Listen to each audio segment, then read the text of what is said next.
Where were you in 1980? Were you just a youngster? Were you even born yet? America was enjoying good times. Our country was not at war and jobs were plentiful. The average family income was $17,000 a year. While everything was going well here in the States, things were not going well south of our border. The U.S. was funding the Guatemalan military while they were committing acts of mass murder. My poor sister-in-law had been killed by a gunshot to the mouth and then was chopped up. Her daughter of 2.5 was choked to death. In that moment, one only thinks of when he is going to die, when he is going to get shot. They would kill you if you were on the streets after 6 p.m. The Guatemalan Internal Armed Conflict lasted for 36 years, from 1960 until 1996. During that time, over 150,000 Guatemalan civilians were killed, 50,000 more were forcibly displaced, and over 100,000 fled in exile to Mexico.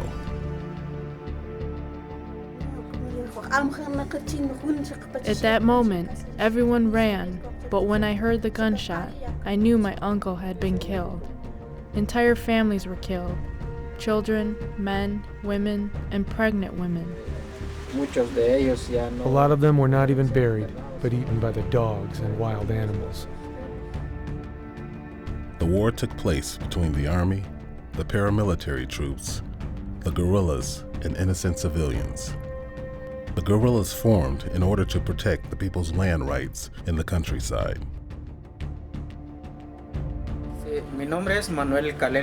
My name is Manuel Calel Morales, the founder of the association that guides the people of the land of corn. We founded the organization when the armed forces forced their policies against the population. So this organization was to defend these communities.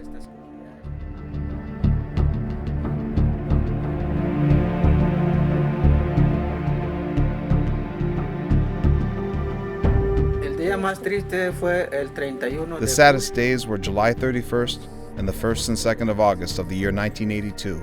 That was when the indigenous population was hiding in the mountains from the army. And at 4 a.m, the army attacked the population in these communities. They killed 110 people, including men, women, children, and pregnant women. So what we're looking at here in the distance is a lot of rural land with small communities throughout the area in the mountains. And because there was so much military activity in this area during the time of the conflict, every one of these communities here was affected by the conflict. There was violence and often massacres in every single one. And they're all Maya Quiche towns and were targeted in part because of that. The army and the paramilitary committed over 1,000 massacres throughout the Guatemalan countryside.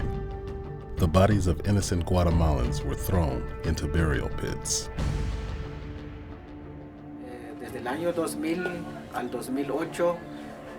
From 2000 to 2008, we have worked on the exhumations of the victims murdered by the armed forces throughout the 36-year conflict here in Guatemala. So this person was shot in the head, and here we see in the thorax, we've been able to reconstruct the bones, but there was also an impact here from a gunshot, and that's why it was all broken apart.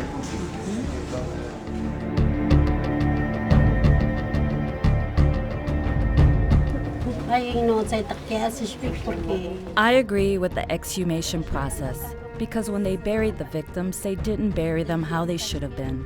Some were buried standing upright, others face down. So if there is to be a formal burial, the body can be buried properly. Today in Guatemala, 11 years after the peace accords were signed to end the internal armed conflict, brave community members are speaking out, pointing out the location of mass graves so that excavations can take place, so that a proper burial of their loved ones can occur.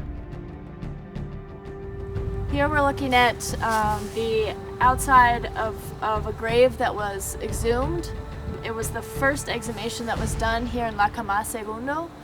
We are just behind a house where a family was attacked by the army and 7 of the family members were killed. Here in this grave were 4 victims, and just over here to the side is where 3 of the other victims were placed. These exhumations allow survivors to honor the victims of the internal armed conflict with a proper burial. Like many human rights defenders in Guatemala, Don Manuel continues his important work despite threats against him. His hope is that the evidence found in the graves can contribute to the continuing struggle for justice. The Guatemalan Human Rights Commission is asking for your help. To get involved, please go to our website at www.ghrc-usa.org. You can make a difference.